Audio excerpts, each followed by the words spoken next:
নমস্কার বন্ধুরা, সকলে কেমন আছো অবশ্যই কমেন্ট করে জানিও। তো চলো আজকের ভিডিওটা শুরু করে দিলাম। গণেশ চতুর্থী কিন্তু দুদিন পড়েছে, 6 তারিখ এবং 7 তারিখ।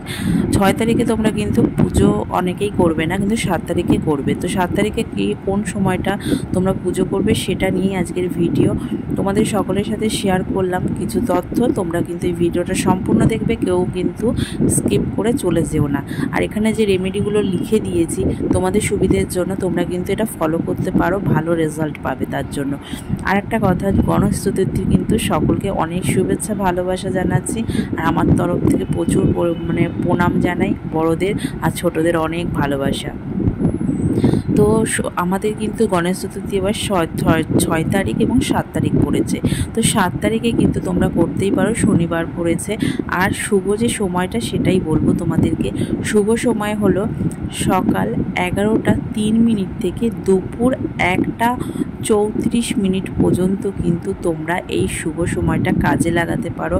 আর রাহুকাল বলা হচ্ছে যে সময়টা, সেই সময়টা আমি লিখে দিয়েছি, সেই সময়টায় কিন্তু তোমরা পুজো করবে না। আর এই হলো আমার পরিবার, আমি আমার বরমশাইয়ের সাথে আমাদের ছোট বেবি সন, মানে আমার বেবি বয়। তো আমার এই ছোট্টখাট্ট পরিবারের সকলকে অনেক স্বাগত ভালোবাসা। তো ব্যাপারটা হয়েছে হলো, আমি অনেকগুলো ভিডিও শেয়ার করেছি আগে, দুটো তিনটে, একটা শর্ট, দুটো লং, ছোটোখাটো করেই। তো এখানে দেখতেই পাচ্ছ একটা ছবি দেওয়া রয়েছে। তো এই ছবিতে বোঝাই যাচ্ছে যে যার মতন যা করবে করো, কিন্তু একটা কথাই বলবো, তোমরা কিন্তু লাড্ডু দিতে ভুলো না আর দুব্বা দিতে ভুলো না গণেশ ঠাকুরকে।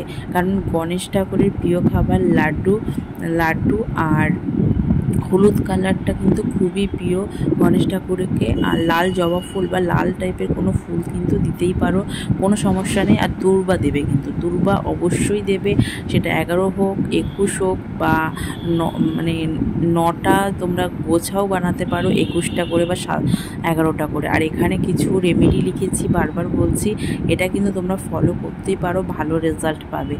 আমি অবশ্যই ফলো করছি এবং তোমাদের সকলের সাথে সুবিধের জন্য শেয়ার করছি। যেহেতু আমি ভিডিও তৈরি করি, তো আমার মনে হলো তোমাদের সকলের সাথে শেয়ার করা অবশ্যই দরকার, তার জন্যই কিন্তু আমি এই ভিডিওটা শেয়ার করছি। দেখতেই পাচ্ছি এখানে সম্পূর্ণটা লেখা রয়েছে। দুর্বা ঘাস অবশ্যই দেবে, গুড় ঘি দেবে, তারপরে এদিকে আরও রয়েছে দুব্বা ঘাস নিবেদন করবে বা হলুদ রঙের কোনো জিনিস ঠাকুরকে খেতে দেবে। এটাই বলবো, তোমরা কিন্তু ফলো করো, ভালো রেজাল্ট পাবে। আর যারা যারা গণেশ পুজো দিচ্ছ বাড়িতে, তাদেরকে তাদের মঙ্গল হোক, এটাই আমি আমার ভিডিওর মাধ্যমে কামনা করি।